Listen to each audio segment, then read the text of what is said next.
presenters today, so I'm going to get started right at 10 o'clock.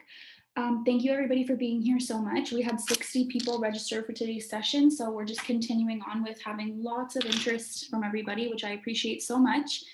My name is Jessica Gowers. I'm the Communications Manager with the Elgin Middlesex Oxford Workforce Planning and Development Board. And to get started today, I, like always, have a poll for you guys just to see who's in the audience. So I launched that poll, and while that's up, I just want to thank Petrusia so much for being here. I'd let Petrusia know that I wanted to do something with the St. Thomas Elgin LIP, and she really pulled this together for me. So I have to give her all the credit for today. She really went above and beyond. So thank you so much, Petrusia. I'm going to turn it over to her as soon as this poll comes through. I have a lot of answers already, but I'm just going to give one more minute. This meeting will be recorded. It's already being recorded and will be uploaded just like the other ones. I got a couple emails about that, and I'll do what we always do and just send out like a little summary document of everything that was mentioned today. I'm just getting a couple more answers in the poll, then I'm going to close it, and I'll turn it over to you, Petrusia. Thank you so much. Thank you so much, Jessica. So as Jessica mentioned, my name is Petrusia Hontar. I say Menazvata Petrusia Hontar. So I'm pulled this together for two specific reasons. The first one is I'm the manager for the St. Thomas Elgin Local Immigration Partnership. And over the last 11 years, we've been working to build supports for immigrants in St. Thomas and Elgin County. For anyone who doesn't know about the work of the LIP, we have a few on the call, but we do work in different communities, and our main incentive is to help integration of immigrants. So this definitely is a topic that's very important to us. Employment is always top of mind when people are settling in a new country. Second, I am a third generation Ukrainian, so I am very intimately connected to this topic. I'm very connected to understanding the struggles and the challenges that are being faced. So it's not often that I'm able to have both my feet in a topic such as this. So thank you everyone for your interest. Thank you to all my presenters. We have a great slate of topics that are coming up. I would like to mention that these topics and these barriers that we're addressing did come from the LUHA, which is the London Ukrainian Humanitarian Action Group, and they've been instrumental in helping coordinate volunteers to support this group, and they've been collecting and trying to understand some challenges that are being faced. So it was based on their recommendations that we pulled together these topics. I do want to address that we were hoping to get someone to speak about access to childcare, but we were unable to find someone. So we know that that is also a topic, and hopefully in the future we can include some of that information in something that we send out. So the first thing I did want to address, actually, sorry, let me progress through the slides. The first thing that I wanted to address is that one of the things that we often hear is that Ukrainians are being referred to as refugees. And colloquially, yes, they are refugees in the most basic sense of the word. They have been fleeing their country because of war, but in Canada, refugees has a very specific definition, and with that definition comes a whole swath of services and supports, and they do not fall under this, mainly because they were not vetted by UNHCR. When this war broke out, Canada quickly decided to help alleviate some of the pressures in the European countries and taken some of the Ukrainians under temporary visas. So because they are not considered, or they did not use the name of refugee when they arrived in Canada, it gives them different access to different supports. And I think a lot of people have seen that there are new programs that are coming up specifically for people who come in under SUIT. And that is because they are not refugees and they are temporary workers. So they are coming here under a temporary visa for 3 years. And that has changed the way that they are navigating the Canadian system. It changes the way that they're making decisions. One of the main reasons for this is that most refugees will receive financial assistance for a year. 1 year, if you're coming under a government assisted refugee, you get that from the Canadian government. If you're sponsored, then you get that from your sponsor group. But they are not getting that. They're getting about 3 months of support, which means that they are trying to enter the labor market much faster than we would see typically in a typical refugee group.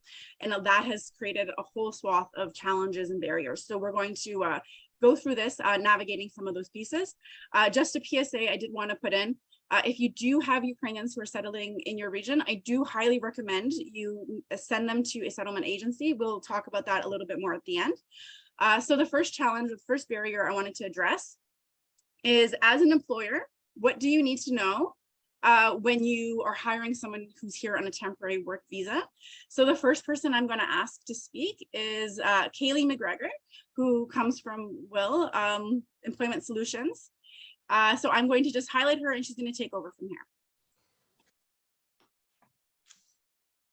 Great, thank you, Petrusia. So good morning, everybody. As mentioned, I'm a part of an organization or a project of Will Employment Solutions called Will Employ. If you just want to go to the next slide there. Very briefly, Will Employment Solutions for the last 37 years has been serving clients, so newcomers to communities across Southwestern Ontario, as well as, and in the project that I work on, supporting employers as well. So through the recruitment process, onboarding, and retention pieces as well. And more recently, being able to provide supports as well around HR and immigration consultancy as well. So today we won't get too far into the weeds about specific cases or details, but I'll give you a brief overview of how the work permit looks and the things that you would need to know as an employer. So if you are an employer who's looking to hire a Ukrainian who has arrived in Canada, typically they'll have come either through the Canada-Ukraine authorization for emergency travel, or they may also be residing in Canada through the temporary resident program. When they apply through the Canada-Ukraine authorization for emergency travel, they also have the option to apply for an open work permit at that time as well. So really, as an employer who's looking to hire someone who's landed in Canada and who's looking to work, the important things to know really is to be able to see that proof of the work permit. And so there's a picture there on the right, kind of an example of what a typical work permit will look like. The main things really you want to look at when hiring is, of course, identifying details. So making sure that the name and all of those details match up the person that you are looking to hire. The expiry date, so there will be a listed and named date of when it's issued and when it's expiring as well. Also taking note of the type of permit. So is it an open or closed work permit? In this case, it should be an open work permit, meaning that they're not restricted to a particular employer. However, there may be conditions of the permit as well. So for example, some common restrictions that may be included on work permits might be that they're restricted from maybe working in a healthcare related profession or something that's related to the sex work occupation or workplace as well. So just being cognizant of those details of, are there any restrictions on the type of permit that they have, and ensuring that it's a valid and open work permit. So just next slide, please. As an employer in hiring Ukrainian arrivals and all temporary resident workers as well, employers must see that proof of work permit. So again, just making sure that it's current and for the person that you're looking to hire. Of course, you'll collect their SIN number as you would with any employee. If they do not have their SIN number available, they can apply for it online, or they can also go to Service Canada and have that issued to them. So it's something that can be kind of sorted out if they don't have it already. But really seeing that proof of work permit is one of the key pieces. Ensuring that the job meets the conditions of the permit. So again, if there's any restrictions, making sure that the job that you were looking to hire them for meets those conditions. Ensuring a safe and legal work environment. So the time that they are working with you, making sure that you're in compliance, of course, with legislation around worker safety and all of those things as well. And note the expiry date and keep current documentation. So, if you're a proactive employer, it might be checking in with someone when they're kind of getting close to their expiry date and, asking them if they've already applied, which I'll talk about in a second, and to provide proof that they've applied, or just as kind of a reminder so that they can get that application in before their work permit lapses. So when the permit is close to expiration, permit holders can apply to extend before it expires in order to maintain their status. So some people may have heard in the past it referred to as implied status, but it's now more considered to be called maintained status. Really, which what it means is that they can work and stay in Canada until a decision is made on their profile. So whether or not they're granted the work permit in that time in between, which sometimes can be quite a few months, they're able to kind of continue operating on the same conditions of the work permit they currently have until that decision has been made one way or another. And as I mentioned, employees can and employers can also ask for proof that they've applied to their employer. When they apply, they will get a confirmation email with a document, basically saying very simply that if there is an application in process. And that's all you would need really as an employer to make sure that you are staying current and that you have all of your up-to-date documentation for that worker. If their permit has expired, which is a common question that happens, so what happens if it has already lapsed? The permit holder may apply within 90 days for a new permit in some cases. Generally speaking, they must have valid reasons for the permit having expired. So, are there extenuating circumstances in why they didn't apply before it had expired? There's of course no guarantees that a new permit will be issued. And the one other thing with this piece too is that they must stop working while they're waiting on a decision. So whenever possible, making sure that, of course, on the employer side, your responsibility is to make sure that their work permit is current. But on their side as well, making sure that as much as possible, they apply before the permit expires so that they're able to kind of operate in the same way that they are and aren't waiting months on a decision and not being able to work in the meantime. So there's obviously a whole lot more you could talk about with work permits, but that's a very brief overview of what to kind of look for in work permits and also what you should kind of keep in mind as your responsibility as employers.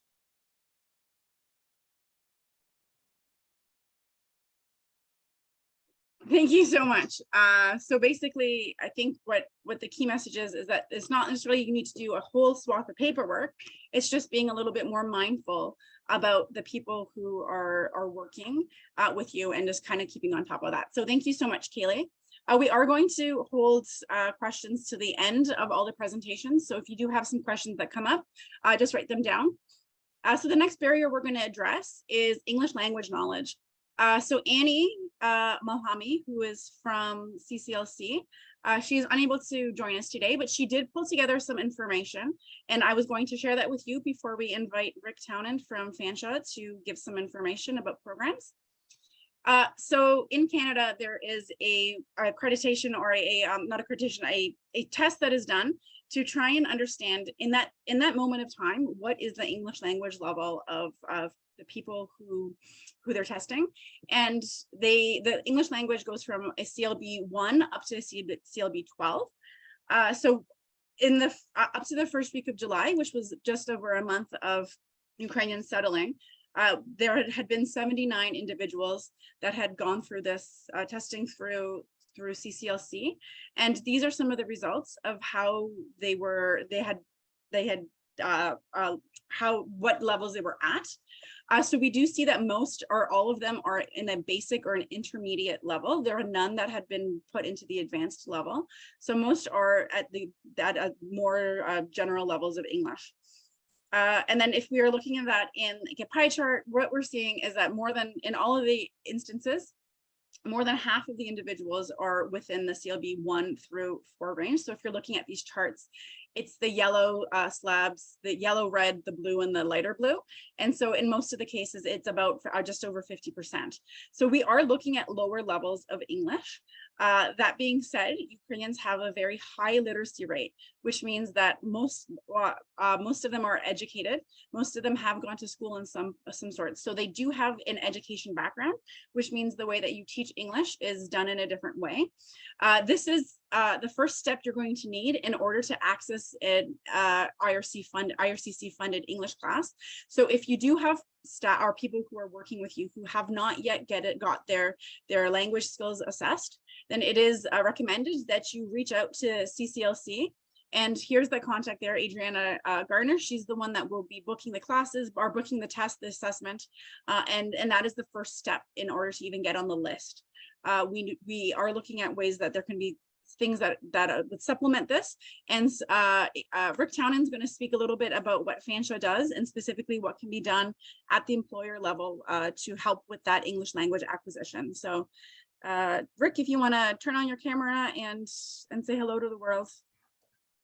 Hi there, everybody. Thank you very much for allowing us to be part of this today, and good luck to everybody's journey in the summit process. So at Venture College, we have two major supports that I think can help with regards to candidates finding employment. I love this quote because I've used this for about 6 years in the OSLT program, but it helps focus, or it helps highlight how the struggle that newcomers have when they come to this country. Many of them come with solid work experience in their home country, solid educational experience,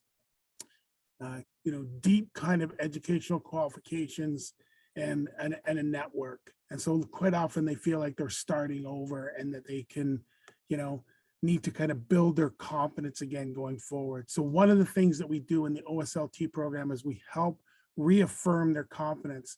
We let them know that their credentials and that their experience is worthy of Canadian standard, and that the only thing that's really separating them from going into a place of employment and making an impact right away is just understanding the culture, understanding the nuances of communication.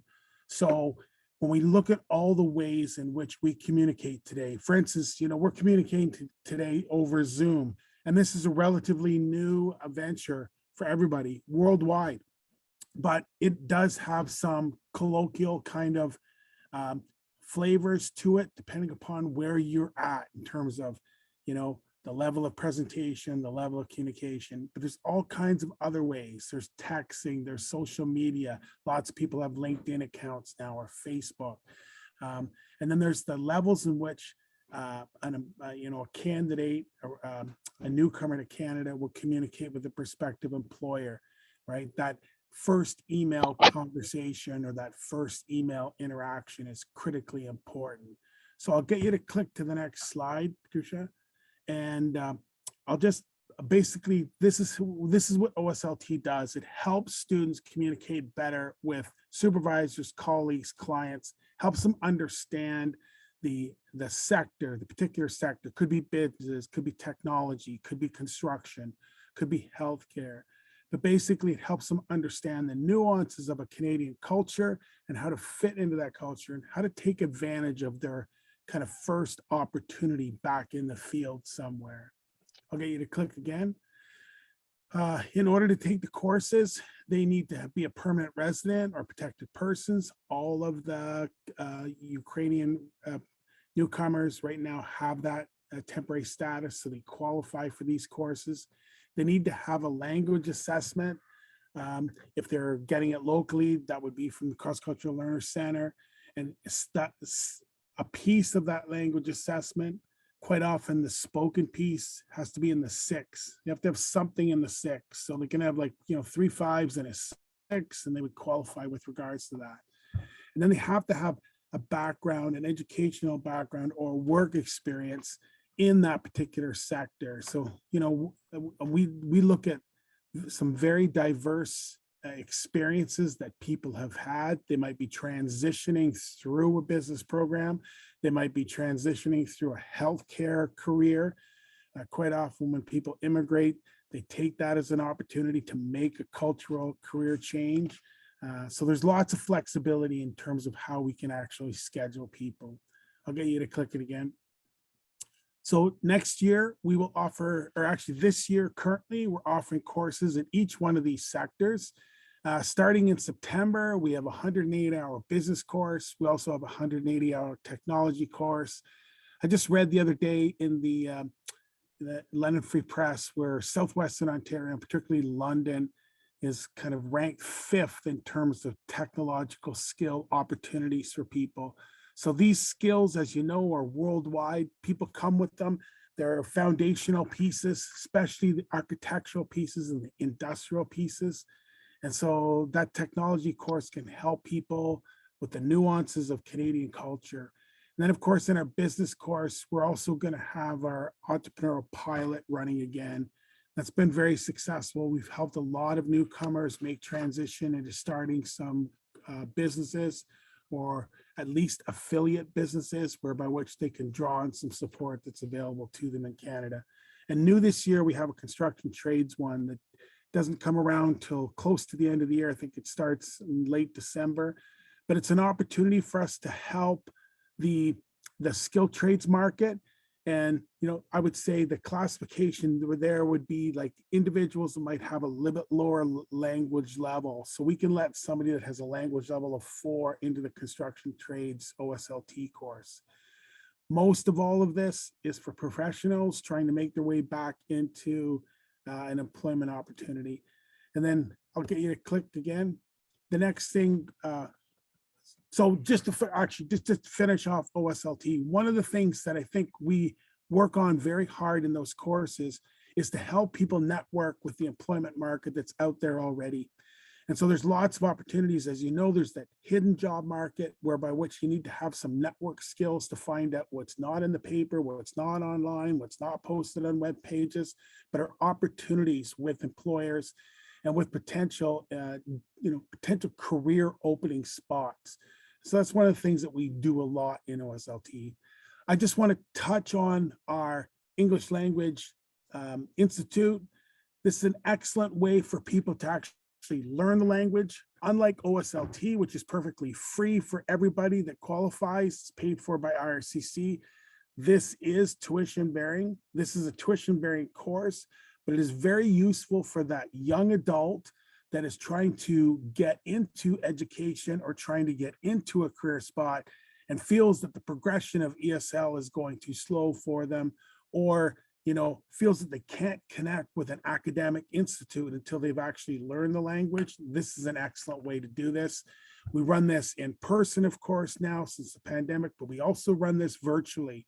And what's really nice, starting in January 2023, we're going to be running this at a part-time level. So people could take advantage of this at the same time, an entry-level career position somewhere, and they could be working towards improving their language. Because as you know, the number one thing a newcomer has to accomplish while going through the summer process is to learn the language. I'll get you to click again. Okay, that was it.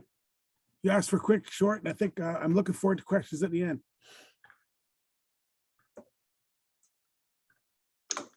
Sorry, trying to find my mute button. Thank you so much. And again, we'll just keep your questions to the end and we'll address them at the time. So our next topic that we wanted to address is international credentials. So as employers are looking to hire someone who does not have any Canadian work experience and does not have Canadian education experience, how can you understand how that translates in the Canadian market? So I'm going to ask Jay Fang from Will Access to present the next topic. Hi, everybody. Good morning. Thank you for inviting me to join this webinar to introduce our service.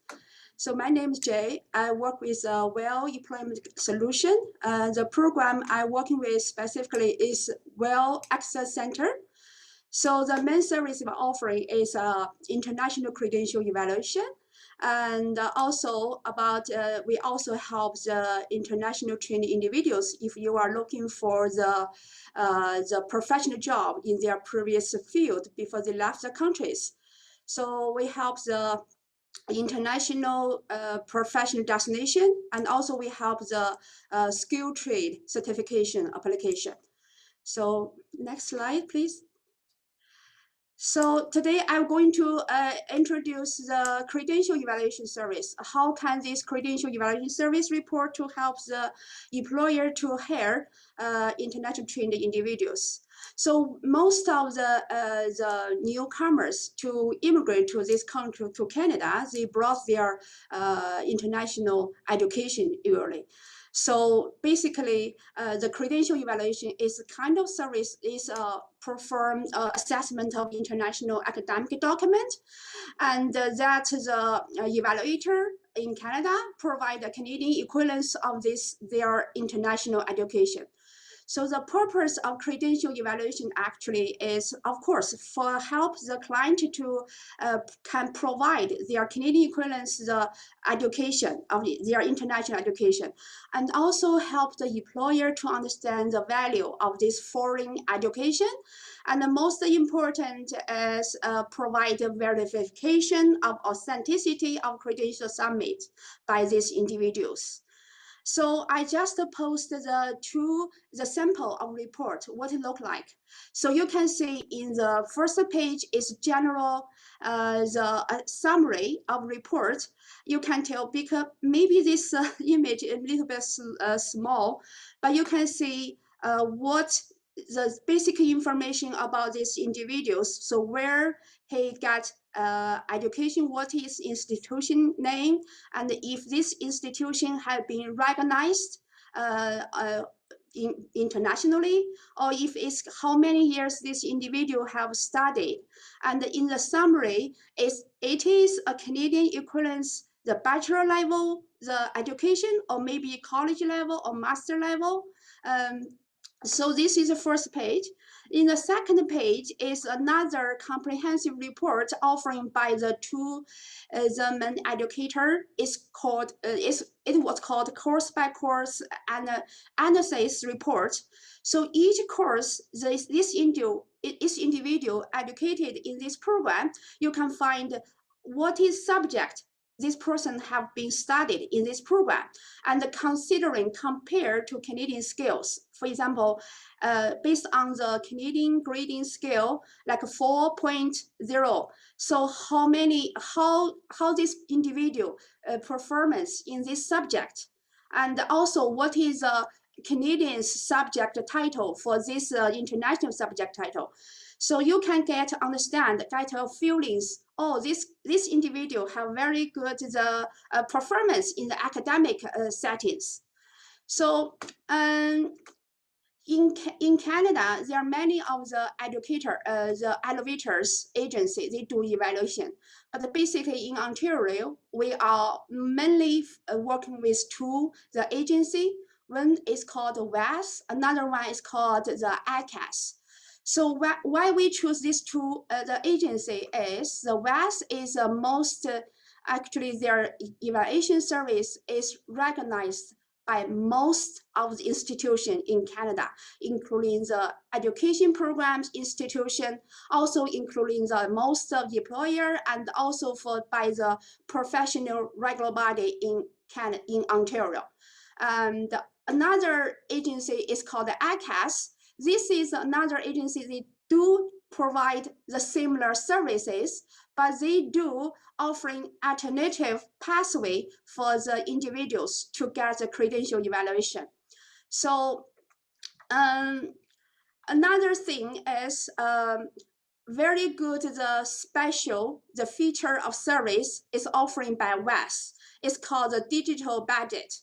So for the benefit for the client, of course, they can easily to post their digital budget of of the WES evaluation report result on their social media to just tell anybody in the public that they had the education which is already recognized by and verified by WES. And for employer, they can just find out very easily to find out this person education had been already verified by WES.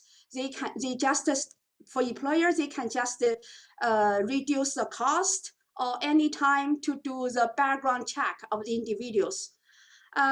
So next slide, please. So actually, usually in London, we don't meet a large amount of the Ukrainian clients.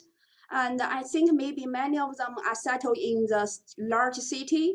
But recently we do met a few clients from Ukraine. So I just did a very small research, very shallow. I don't think this is very strict academic research, the funding. But I just do a little very quick research about this Ukrainian clients' education background. I found it very interesting. I found, for example, compared the Ukrainian education level to the Europe. And also I did I found some of the statistics in the Canadians' education level. So we can see in the Ukrainian generally, around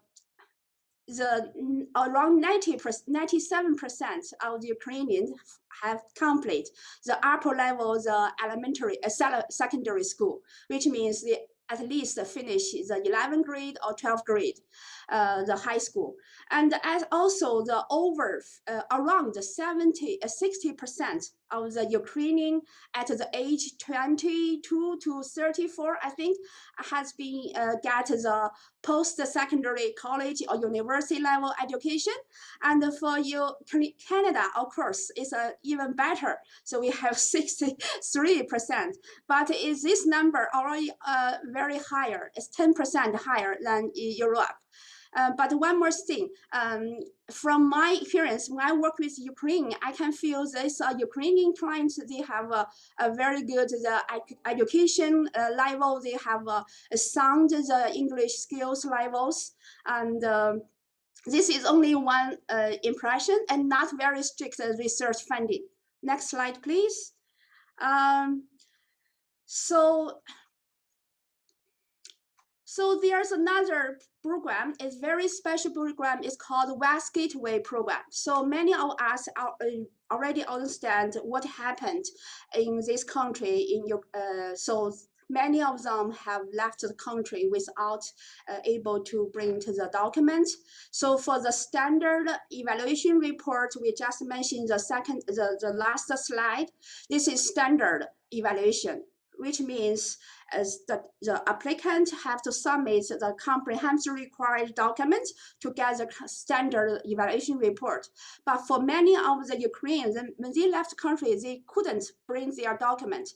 So in this case, the WES has designed a couple years ago, this program is called WES Gateway program. They also can help individual to get their evaluation report as long as this applicant can bring at least a piece of the paper. For example, if they are degree diploma, or maybe their professional licensure card, or maybe there's a student card. So any piece of the education record or document, WES can do a very basic credential evaluation report, just like the first slide I showed to everybody. So it's basic, just the document by document evaluation. So it couldn't, if the client couldn't submit the transcript, so they can at least get a basic evaluation report. This should help them to get the employment, looking for employment. And another thing is skilled trade individuals. So in Canada, many of the Ukrainians, they came to this country, just I mentioned, they couldn't bring their academic document, and they even couldn't couldn't bring any of document to bring to verify they have education, but they at least can brought their transferable skills. So if they could bring some document, we can help them to trade equivalence assessment to looking for the skill trade industry. So in this part, we can help them identify what skills can be transferred and how can start to looking for the trade, the professional, the work. And another thing is if the client couldn't find any documents with them, they don't have anything can document proof. So we can help them to identify if they could be join the apprenticeship program. And the benefit of employer as well is we can help you to screen the high talent as individuals to maybe you can work in your workforce to help your industry grow. So you also can get trained, you can get financial incentives, which we can help you to get to apply for the government grant and get, of course, you get federal tax credit. And also, we just said we can work with client at the same time we can work with clients, with employers. We can match the two sides to find both of them to the best candidate for employer and best the employer for this new immigrant. So another thing we want to mention is we are also offering interpretation service for the client and the employers for the job interview. In some cases, that client has low language. Also, we can work with the employer to find to hold a job fair or roundtable for the group's interview. And anyway, so that's a basic service we are helping. The main purpose we can help looking for the best candidate with right qualification skills for your industry. That's all. Thank you. Thank you, Jai. So we're going to move on to our next barrier, which is precarious housing. With many of the Ukrainians not having the support that the typical refugees would receive in Canada, they are entering into precarious housing situations. Oftentimes, they're finding places to stay through social media, and the amount of time they're able to stay in these accommodations varies from a month, I've heard, up to a few months. But they are always looking for a housing, and the housing also needs to be connected to employment. So I now am going to ask Sandy Kropfer to speak. She's from Titan Trailers, which is in Delhi, Ontario, and she and her husband, who are the co-owners of this company, have come up with a very interesting project, and she's very excited to share some of those details. So Sandy, if you want to turn on your camera, are you here? Yeah, perfect. I think I've got it on. Yep. Thanks, Yeah. Petrusia. Yeah, thanks for inviting me. We've actually started this process a few years ago. We were looking actually at Afghan refugees, and in the meantime, the Ukrainian crisis came up. So we decided to switch over to the Ukrainian folks because our community is really based on a multicultural, a bunch of multicultural people that came over after the war, and we have a lot of Ukrainians, a lot of Polish, a lot of that ethnicity, and we thought they'd fit in very well in the community in Delhi. So we decided to switch the project we were working on initially over to Ukrainian families. We started going through every single thing that we've talked about today in this presentation and tried to solve them ourselves. And we got together, Mike and I, with a team of employees to go through each and every one of these issues and try to solve them ourselves. To date, we've got one family, a single mother with three children coming. Next month, we have four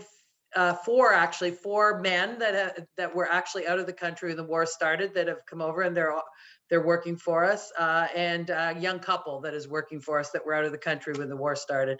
So they came quite early, and in order to facilitate their accommodations, we put them in bed and breakfast because we could, and there was nowhere else to put them. So the problem with housing is not just for refugees, it's for all Canadians. So it's a problem that has to be solved yourself, as far as I'm concerned, as a business, because we've looked at every single option out there. So in order to hire people and have them come and stay and work for you, you have to solve these problems yourself. It takes some money, but we're looking at our project is a temporary accommodation in order for them to get on their feet. And then within 12 to 18 months, they find accommodations of their own. And we do this again for another family that needs help, whether it be Ukrainian or a refugee family that needs help. So we are in the midst of, we converted an empty commercial facility that we have into 7 family apartments. It's opening September 1st. We have it slated and full with families coming. We have no more room to offer people. So they're all slated to come. They've got their kids enrolled in schools. And I'm just hoping it's done September 1st, because as you know, when you're doing that kind of work, it takes quite a while. One of the things we discussed in that you brought up very briefly was we've left a large area in there, hopefully, because a lot of moms come with their children, with no one else, and they need to work. Their husbands are home working, fighting the war. We've left a large facility so that they can start their own co-op childcare, and then they can work it out with their employers. So that, I'm not sure how they're going to work it out, but we're going to help them. But we hope that they'll do that themselves in this facility. No details on that, more than that we've left the space. We've got it decorated for a childcare facility, and we've got the stuff in there that they need for it. So the next step we're doing is we have another commercial building that we're trying to get permitted that will give us another 3 family apartments. We also long-term are working on tiny homes that we want to build in our industrial facility. That Norfolk County has a great program where they will allow anybody that has a single dwelling home to put a second residence on it that's less than 60% of the size. So we're hoping that residents around the area would like to buy these homes that we want to sell for about $150,000 to $200,000 that would rent them out to Canadians and to some of the Ukrainian families. So just because we're saying they can stay in our facilities for 18 months, they really have nowhere to go because there is no place to rent. So we're trying to solve that problem proactively as well. It's a very rewarding thing to do. But in the end, we've got some great employees already. Every single person that we've hired so far is thankful. First of all, they feel safe. They see they have a career future with us or other places, and settling in very, very well. They're very thankful to be able to get the opportunity to come here, to have the opportunity to actually bring their families when if and when they can get out of the country. And to date for us, it's Mike and I are lucky enough to be able to afford to do this, but a company also can try to pencil this out and do it themselves. It's a lot of work. But in the end, once you've got it done, it's done. And you've got an ongoing place to help people and to get new employees, because truthfully, that's another problem out in the rural area, which was where we are, is to find people that want to weld. We actually have our own welding school, so we train them ourselves to do the welding. We started that 5 or 6 years ago, and we put people through our own welding school so they can come with no experience. And we've actually had several of the Ukrainian women want to learn to weld, so they're going to the welding school. So for us, it's thinking outside of the box, trying to help the folks, and also trying to help our company to find good employees. And so far, so good. So any questions, let me know. Thank you so much for sharing, and thank you so much for thinking about your employees in such a way. It's really nice to see, for sure. So the last barrier that we're going to discuss today is something that, again, along with the housing that we see across that one across Canada. In Southwestern Ontario, I know that this topic has been on the table for many, many years. And we've invited Jason Keeler, who's the general manager for Voyago, and he's going to discuss some different alternative options there are for assisting the community with transportation. Voyago is the transportation provider here in St. Thomas, and he has a lot of really great projects across Southwestern Ontario. So Jason, please take the stage. Okay. Good morning, everyone. Thank you for this opportunity. I just want to share a little bit about some of the programs that are available. We are Voyago. We are the largest private provider of transportation needs across the province of Ontario. Our head offices are located here in London, Ontario, and we have a large focus of our resources right here in Southwestern Ontario. And we serve two entities, really, the public transportation division and the private transportation division. So what is the differential? Well, it's kind of important. When we talk about the public sphere, that's our partnerships with a lot of different communities in Southwestern Ontario that we provide, say, busing or transportation needs to. And we can just go over a couple of those really quickly because they are available for businesses in a number of your areas. And that includes in the city of London, St. Thomas, Woodstock, Strathroy, and Tillsonburg. In these cities, we do operate a number of forms of transportation. Most common, which is familiar to a lot of you, is what you would just call your fixed route bus services in your city, which do try to focus on your industrial sections as well as the downtown community areas. And we work in partnerships with a number of these entities to provide these services in the communities. We also have bases and resources right in these cities themselves. It's very important to us to establish those community ties right directly to business and organizations. As well, through community funding, we are also operating what is called the Southwestern Ontario Community Transportation Network. And not a lot of people are really familiar with this particular network. It is in its infancy. We started at the height of COVID, and we are now closing in on 3 years of service. And you can see by the next slide, which is our map, it kind of covers the province of Ontario, particularly with a focus in this region.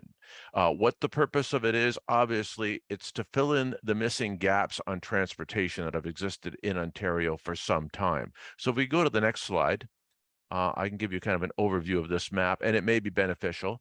As I say, we service a lot of communities, and we're filling in the gaps that were left behind by a lot of dissolving resources. The Greyhound bus network, Via Rail network, and what we operate is a number of buses daily that service these cities, and they interlock to various cities. So for example, in theory, you can travel from, say, Sarnia in the west all the way through into the Brantford area. We are kind of in partnership with a number of communities, including Tillsonburg, Middlesex County, as well as Strathroy-Caradoc, and the City of London, as well, to provide those with London as our main transfer hub for this service. What are the challenges of this service? In some cases, we have daily service, but do they exactly meet the needs of business? Well, that's the major kind of the challenge that faces the industry today for newcomers. They come to Canada, and as we've talked about all the things they need to do, including the challenges of housing, by example, then how do they get to their jobs? If they find a placement, if they find work, that's a major problem for a lot of not only newcomers, but just really any residents, is how do I, combat that barrier of getting from point A to point B?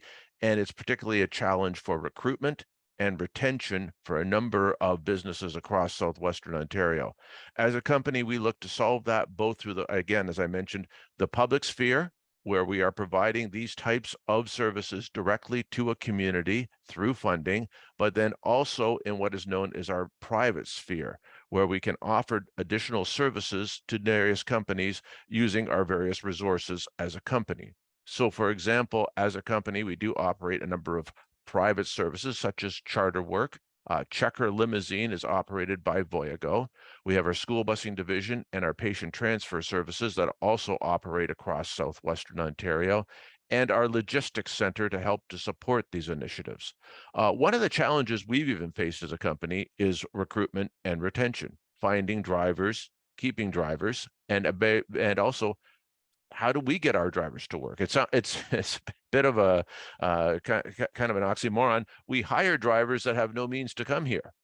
So we've established a number of different programs, particularly for our logistics center of employee shuttles, working to provide that service. There is a cost, obviously, to us as a company to provide that service. But when we break down those costs versus the costs of recruitment, of onboarding, of training, of turnover, we find that it's an important initiative that kind of fills in that gap that public transit can't always fulfill. Public transit does not have enough funding to be everywhere all the time. So we've also been working with a number of private companies to talk about resources available for them. And we do provide today some private shuttles for companies, particularly in what we call low density regions. I will reference something like the OPPL plant that exists out near Shedden, Ontario. Great facility, large space, but not a lot of access to public transit. As a matter of fact, no public transit serves that particular area. So we do provide private shuttle service from major centers such as London and St. Thomas out to OPPL to provide workers, because oftentimes these can be seasonal workers, they can be international workers. So when we talk about newcomers coming to Canada, that's a major barrier. Just getting acquisition to a license, a G-class license, but then also being able to find solutions to, even to be able to afford a car. It's not a number one top priority for individuals, and they are looking for solutions. So if we go to the next slide, some of the challenges and the barriers that are there, and some of the solutions that we have seen that are working today. Obviously, one of the challenges, it's a very unstable economy today for transportation. As I mentioned, retail market companies such as a Greyhound and another of companies have ceased to exist or have scaled back a great deal. We face the same problems as a company you face as an individual, and that is rising costs. The cost of fuel, cost of insurance, just the cost of acquiring an automobile today, if you can acquire an automobile today, are the same challenges we face when we talk about reversing that on our side. And so that creates a bit of a problem in some cases, obviously. So we've looked for solutions. Some of the solutions we've identified, obviously, is shared resources through networking, meaning that it may be prohibitive for one company to bear the costs of an employee shuttle, but what if it was a regional employee shuttle? What if there were a cluster or a grouping of companies, businesses, or nonprofit organizations that were seeking the same solution in the same region, and we could come up with a kind of an action plan that would help to support them. Also thinking outside the box. It doesn't always have to be the same thing. We can look for solutions using our school busing fleet during off hours, solutions using various types of vehicle hybrid models. One of the changes we're seeing in the industry is technology is solving a lot of solutions through on-demand services. Instead of saying we're going to schedule a bus to go every day at the same time from point A to point B, we're relying more and more on technology, which uses on-demand technology through app-based bookings to provide what we call first mile and last mile solutions, meaning that instead of someone having to get themselves to a transit hub, we can now meet them somewhere far closer at a virtual hub or door-to-door service for individuals to move them from what we call a hub to home format for employees. As well, there are resources that are available. I am not doing a sales pitch here today. I would encourage that businesses look at different funding and grants through either the public resources, such as the Community Transportation Grant, as well as looking at various solutions offered through the Ministry of Finance in Ontario for starting such programs. As well, think about community programs. Think about those nonprofit organizations in your vicinities that are currently offering some type of delivery system today for individuals, whether it's a Meals on Wheels, whether it's volunteers providing trips to various medical appointments. They also can be resources to look at how does this impact employment. When we think about Ukrainians coming to Canada the first time, if we do what we call heat maps and we can identify where it is they're living, is there an opportunity to find those shared resources to move them from their particular hubs right to work placements, and how do we accommodate that? I know it's expensive at times, and as a company, we had to break down the numbers ourselves and look at everything that we spend every day on all those other facets. What's the final payoff, and how can this benefit particularly newcomers to Canada overall to find them work and make transportation one of the last things that they worry about? And that's what I have today. Great. Thank you so much, Jason. One last pitch I wanted to make sure everyone thought about is that the importance of settlement agencies. So settlement agencies are funded by IRCC, by Immigration, Refugees and Citizenship Canada, and they are free service that will help with the navigation, the systems navigation for the Ukrainians who are settling in our region. I do see a lot of people who are housing Ukrainians who are trying to do a lot of the work that the settlement agencies are really well practiced at, are much more efficient at, and will require much less research because they already know how to do it. So I do recommend, and I've been recommending as much as I can to anyone, get your newcomers, or recommend your newcomers access a settlement agency. It is no cost. They have the most up-to-date information. So that's my final pitch with that. I did want to, before we open up for questions, I did want to say that the topics that we selected today are absolutely transferable across the entire workforce in our region. These issues that we've brought up are things that we see by many. It's not unique to our Ukrainian population, but it is something that they definitely are feeling. We did receive some questions in the chat. Some of them have been answered, but I will also bring them up. So one of them, there was a question about, can people who are working on a temporary visa, once their visa is expired and they're waiting to get a renewal, are they eligible to access employment insurance, or EI? I would recommend that is a question for a immigration or an employment lawyer. I am not sure of the exact response, and I think Kaylee was the same thing. There's a lot of nuance to that. I know that there is entitlement, but since they're not able to work, then they don't fulfill all of the stipulations of accessing EI. So I would recommend that is a question that goes to someone who is a paid professional in that industry. We also had a question for Jai about the West evaluations, how much it costs. So I don't know if you want to elaborate a little bit, but yeah, go ahead, Jai. So West and ACAS, they are different. They are offering different kind of the report. For employment only, the purpose of report, it costs less, around 150. For comprehensive and for the digital badge of this kind of special service offered by West, it costs 292. And for the special program called West Gateway for the Ukraine client, this cost like the 194. So any financial resource, we can discuss with client case by case. So if the client have the financial support from the government, so for example, like Ontario Works, we can help to request Ontario help pay the fee and even the document translation cost. And if the client don't receive the financial report from government, we maybe have the small amount of money to help this purpose. Maximum, I think maybe 500. So yeah, we will help just case by case. Is help? Yes, thank you so much.